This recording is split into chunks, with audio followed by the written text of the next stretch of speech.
ким ти виріс разом. Дуже рідна людина мені була, дуже. Не був просто братом. Як другом, як братом.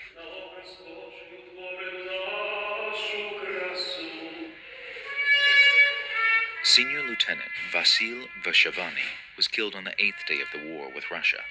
He was a 28-year-old paratrooper with Ukrainian army. With heavy fighting in the Mykolaiv region, it took 5 days to recover his body and send it home to his family. The coffin arrived sealed shut. Дуже переживаю за маму, як вона зараз це все перенесе. Молодший її син. The family requested that Vasil be buried in his home village in western Ukraine. Це називається живий ланцюг з людей, які прощаються з собою.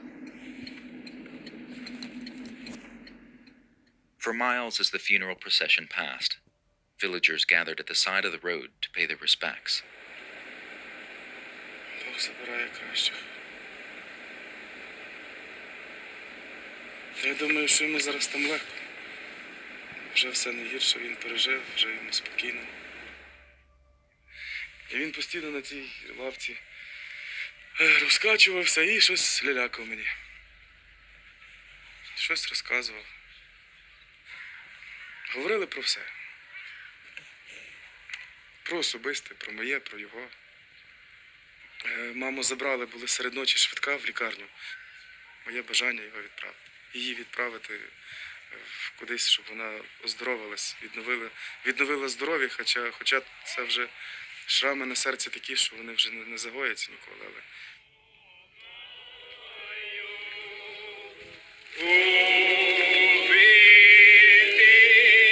After 2 weeks of government silence about its death toll, Ukraine's president said around 1,300 soldiers had been killed, though that number could not be independently verified. Vasil's mother still lives in the house where he grew up. Смішний, такий веселий, так, як жартував, так підстрибував, такий гарний, був такий. Ну, я його бачу завжди таким веселим, гарним. Оце бачили, як він перший раз поїхав? Перший раз. Це він, йому тут скільки, 19 років чи 20? 14 рік.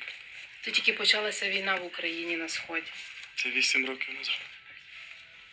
Неможливо, то не переживеться нормально. То буде біль буде в серці до кінця, то неможливо. Я такого фрагмента відключаюся, щось, потім щось не розумію, потім. Та його нема, і вже шок такий, все. І вже знов наворачуюся, стрес мені. Vasil's grave is in a small cemetery near where he was born, a place far from the Russian bombing, but still deeply impacted. Прийміть цей прапор як символ державі, який вірно та до кінця служив ваш брат, син.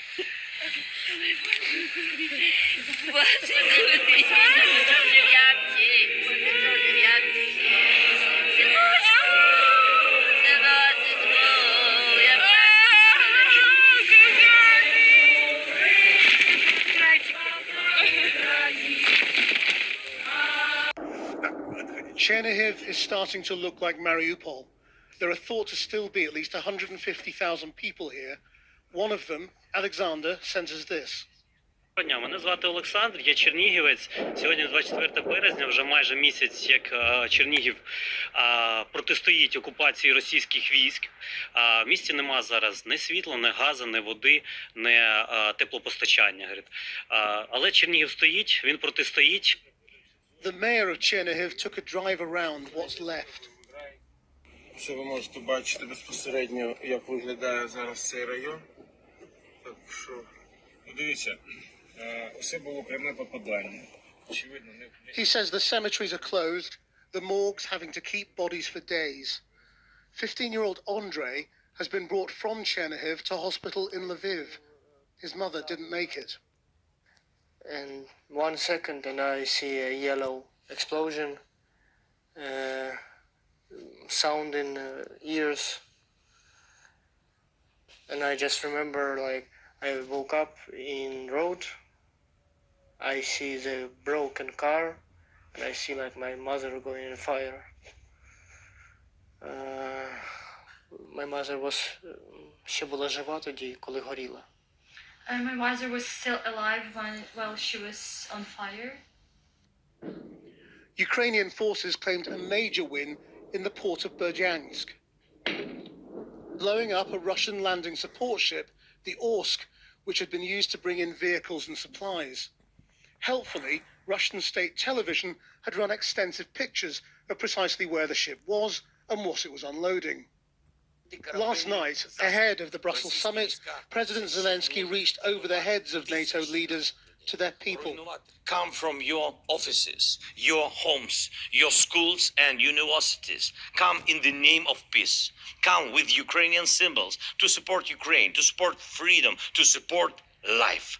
Come to your squares, your streets. Make yourselves visible and heard. Say that people matter, freedom matters, peace matters, Ukraine matters.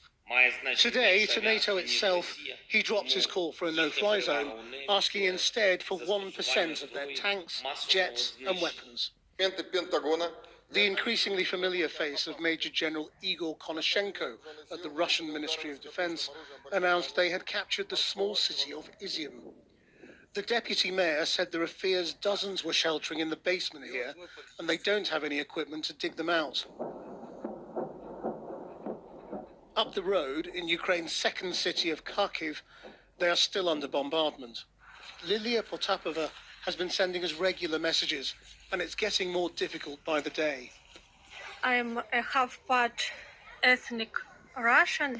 I never feel any discrimination from Ukrainian state. And now I can hear Russian shelling.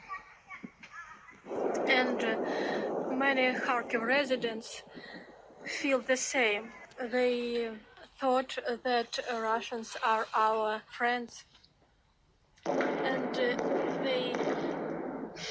they just can't understand how can it be. In Mariupol, where Russia would not allow aid convoys in for a month, they are now handing out Russian supplies. But look at the boxes, carrying the same markings as the tanks and planes that came first. In Putin's newspeak, perhaps Z is for victory. Well, in a moment, I'll be talking to the former Ukrainian president, and we'll be live from Odessa.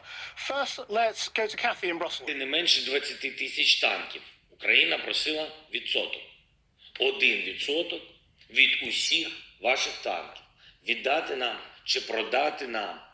Але ми не маємо поки що ясної відповіді. Це найстрашніше під час війни – не мати ясних відповідей на запити про допомогу.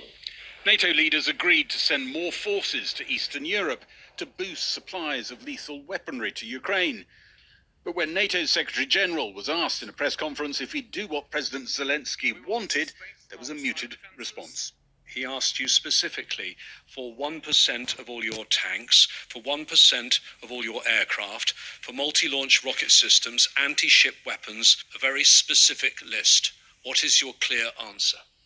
We have a responsibility to prevent this conflict from becoming a full-fledged war in Europe involving not only Ukraine and Russia, but NATO allies and Russia.